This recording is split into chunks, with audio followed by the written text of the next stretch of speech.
তারের কম্পনে সুরের ধ্বনি দোতারায়।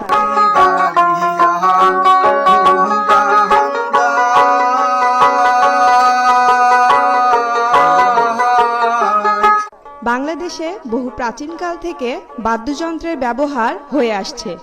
পল্লী গান ও নাচে বাদ্যযন্ত্রের ব্যবহার বেশি হয়।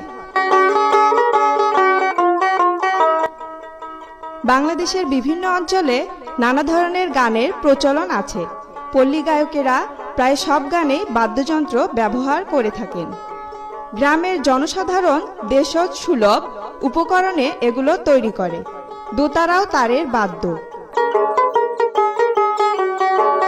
তারের কম্পনে সুরধ্বনি ওঠে। জনপ্রিয়তার দিক দিয়ে বাঁশির পরেই রয়েছে দোতারার স্থান। কাঠের কাঠামোর সাথে তার ও চামড়া জুড়ে দিয়ে দোতারা